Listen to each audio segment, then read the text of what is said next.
han estado presentes en Costa Rica desde 1821 hasta el presente y ha sido el representativo del poder local, ¿verdad? Hay municipalidades con una larga historia, ¿verdad?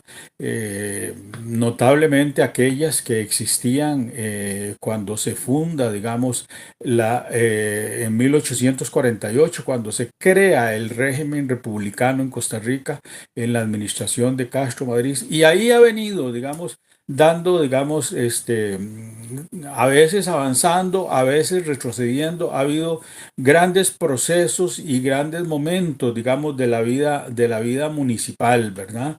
Eh, y antiguamente, era vista como el escenario donde un gran líder podía forjar su ideario en el cantón. eh, y yo creo que eso a mí me parecería muy positivo, volver a esos líderes comunalistas. Yo lo que recuerdo es mi Costa Rica, digamos, de los años 50, porque empecé a estudiar en la escuela y me enteré, digamos, de cómo se construyó la escuela, ¿verdad? Con la ayuda de la comunidad, de la municipalidad y del gobierno. La escuela de mi barrio, que es una escuela todavía que está moderna, que la estrenamos en 1960, pero viera en qué condiciones se mantiene todavía, ¿verdad? Una escuela tenía dos patios, tenía un salón de actos, era una cosa bellísima, era como estudiar, en aquellos años era estudiar en una escuela del primer mundo, y entonces había sido obra de los tres poderes, pero sobre todo obra de los vecinos. En esos barrios, las llamadas juntas progresistas edificaron muchas cosas. La cañería originalmente, vean ustedes, era tomada del río María Aguilar. ¿Quién tomaría hoy día un vaso de agua del río María Aguilar? No, no llega al hospital.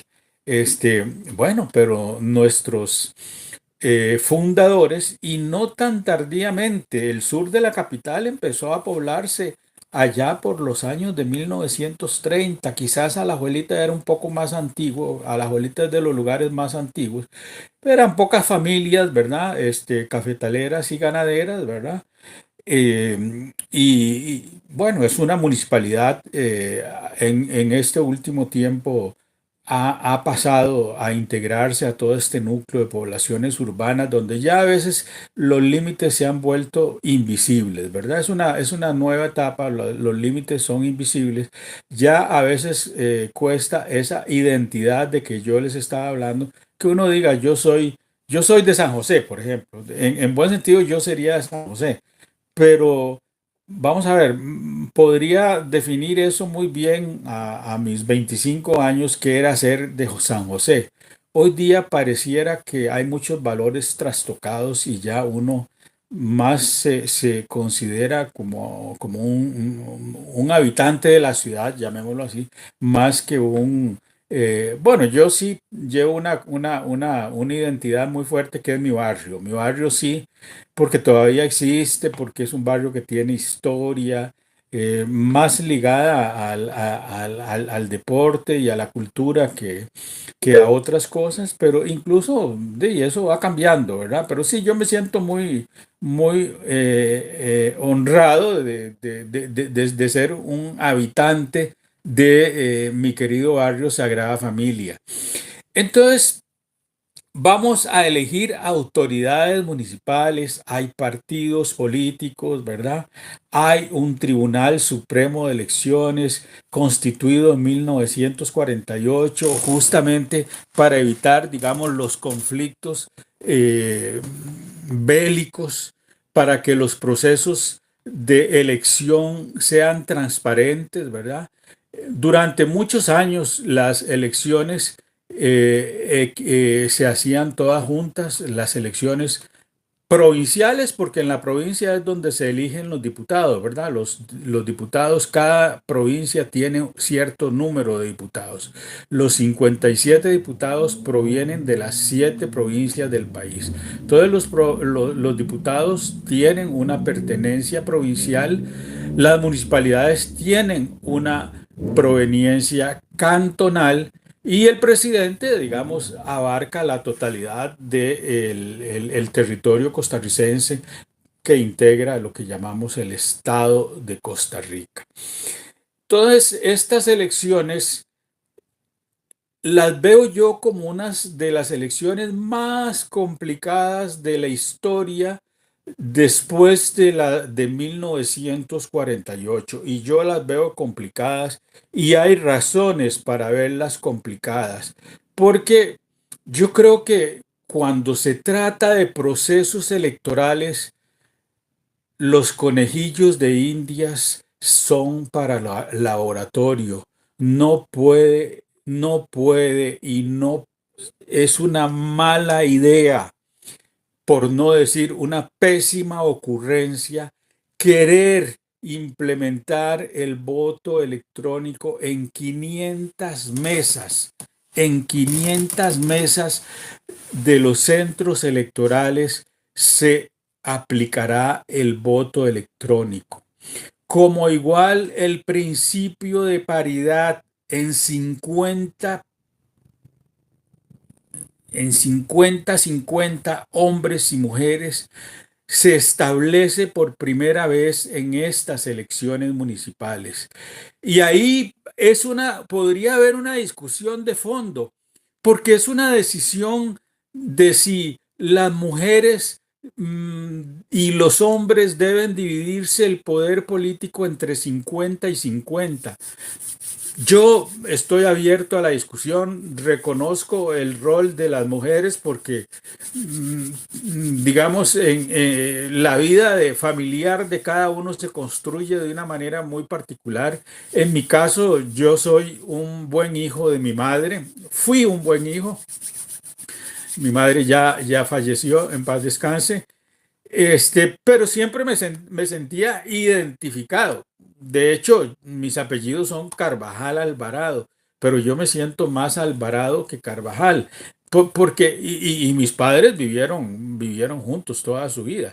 Pero quiero decir, esa pertenencia identitaria, pues lo daba una razón, que mi madre era no solo trabajadora en el hogar, porque tenía costuras, emprendimientos, muchos emprendimientos, más allá de lo más típico que era, digamos, la costura era lo más típico, pero podía, digamos, en alguna época, vendió zapatos y tenía, vendedores de zapatos, y digamos que el bienestar familiar era parte de la incorporación, digamos, de los ingresos de mi madre a la economía. Entonces, eso es como muy importante. Entonces, ahí yo digo, igual nosotros fuimos educados mucho en esa equiparación de poderes entre hombre y mujer,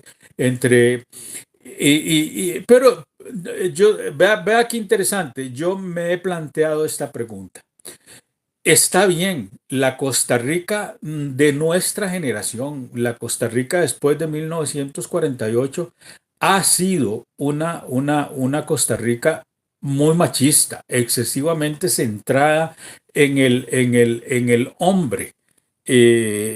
Una Costa Rica muy basada, digamos, en los grandes fundamentos cristianos, ¿verdad? Como aquel, te ganarás el pan con el sudor de tu frente, ¿verdad? Entonces era una consigna de que el hombre la asume a plenitud.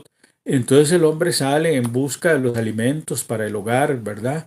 Y entonces nuestros padres eran proveedores y nuestra madre era quien administraba, digamos, la economía doméstica. Y entonces algo hay todavía de todos esos elementos. Pero las sociedades han ido cambiando. Y entonces al Tribunal Supremo de Elecciones en esta etapa se le ocurre crear una ley de paridad. Pero si en estos cambios los que están perdiendo gente y popularidad son los partidos políticos. Hoy día, en las últimas elecciones en América Latina, los presidentes que se han elegido no han ganado por venir necesariamente de un partido fuerte. Vean ustedes, digamos, el caso más ejemplarizante de esto. El PRI en México, después, digamos, de la Revolución Mexicana, el Partido Revolucionario Institucional, así se convierte en una institución revolucionaria para guiar los destinos de México. Y bueno, ¿quién ganó las últimas elecciones? López Obrador, con un partido nuevo. Después de 3 intentos, funda Morena y ese partido llega. Y Morena podría desaparecer. Como Rodrigo Chávez gana en Costa Rica con el Partido Progreso Social Democrático y ese partido está agonizando. Es decir, es un partido en agonía. Porque la gente ya no vota por partidos. De solo los viejos liberacionistas, digamos, esa vieja camada, hay que entenderlos también, son parte de otra Costa Rica. Los jóvenes han estado un poco alejados del mundo de la política, pero pudiera ser, y vuelvo al tema este que les ponía como ejemplo, ¿por qué 50 y 50? Y si las mujeres quisieran mandar, si las mujeres tuviesen más capacidad de liderazgo que los hombres y constituyen un partido, ellas únicas, les estamos prohibiendo constitucionalmente que se conviertan en una única fuerza y que sean las que puedan dirigir el país. Me parece que sí. Me parece que detrás de todas esas leyes siempre debe haber la reflexión. Y en un país pequeño debemos invocar a la reflexión. Para esto se pueden hacer foros comunales, distritales, provinciales, nacionales. A través de estos canales hoy día podemos hablar de todo eso. Podemos hablar absolutamente de todo eso e ir depurando las ideas. ¿Fue lo mejor esa paridad 50-50 probarlo en estas elecciones municipales? No, señores. No, las elecciones en Costa Rica no son un tubo de ensayo. Esto no es un tubo de ensayo. Esta es una elección fundamental. Esta elección era fundamental porque iba a probar que después de la ruptura de digamos, el gobierno electo con el Partido Progreso Social Democrático y la fundación del partido Aquí Costa Rica Manda y de Pueblo Soberano, que son, digamos, los dos partidos rodriguistas, era una prueba y va a hacerlo porque al menos podremos votar por síndicos y por representantes de distrito, dos cargos. Podemos votar por 2 cargos, pero nos privaron de síndicos y nos privaron de la alcaldía. Es decir, no quisieron, y lo digo así, el verbo querer, no quisieron jugarse el chance de haber sido más tolerantes y permitir la inscripción de los partidos políticos, porque en democracia los partidos políticos se respetan y el Tribunal Supremo de Elecciones fue el que puso las reglas infalibles, revisadas con lupa para otros y revisadas a larga distancia para otros. Porque todos ustedes lo saben y lo hemos visto en los datos. Los datos de investigaciones, como dice Rodrigo, dato mata mentira. Los datos demuestran que todos los partidos incumplieron con la paridad de género. Eso está claro. Punto 1. Todos los partidos incumplieron con el 50-50, con el principio, así se llama, principio de paridad de género, que fue una cuestión que la señora Zamora impulsó. Incluso el artículo más extenso que hay sobre ese tema lo ha escrito ella. Bueno, 50-50. Luego sale dando las explicaciones al pueblo de Costa Rica el vocero del Tribunal Supremo de Elecciones. Y eso a mí sí que me parece de mal gusto. Me parece de mal gusto porque ese señor que dijo y se presentó como vocero del Tribunal Supremo de Elecciones, dijo algunas cosas que un miembro, el secretario general del partido Pueblo Soberano, le dijo que lo que él decía no era cierto, no era lo correcto y que por lo tanto ellos están interponiendo un discurso. Pero, digamos, aquí, como es un país pequeño, todo se sabe. Y dice, todos los recursos fueron contestados antes del 15 de diciembre y ya después del 15 de diciembre no hubo decisión que echara marcha atrás. Y todo eso porque hay una gran carrera, porque se impriman las papeletas que deben estar listas el 5 de justamente este viernes 5 de enero del 2024, porque el proceso que sigue es luego la distribución de esas papeletas, bueno, revisión, armar las pacas y las tulas, se dice, las tulas, y mandarlas a cada uno de los centros de votación. Entonces había prisa y de esa prisa se valieron para asestarle un duro golpe a estas elecciones municipales. Estas elecciones municipales a mí no me dejan un buen sabor en la boca.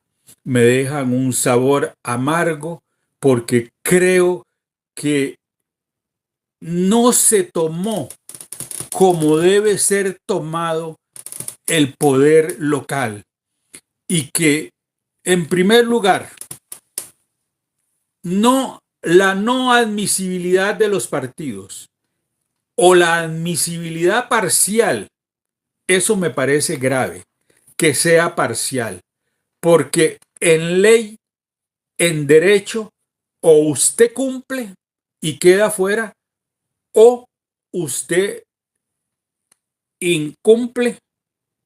Si incumple, queda fuera, y si cumple, está dentro. Pero usted no puede estar la mitad dentro, o puede estar las 3/4 partes afuera y un cuarto adentro. Es una interpretación aberrada de la justicia, de la lógica partidaria. Qué complicado va a ser ir a votar solo por 2 lugares en la papeleta. En los otros lugares no vale la marca o no sé si va a salir. Tengo que revisar las papeletas. Voy a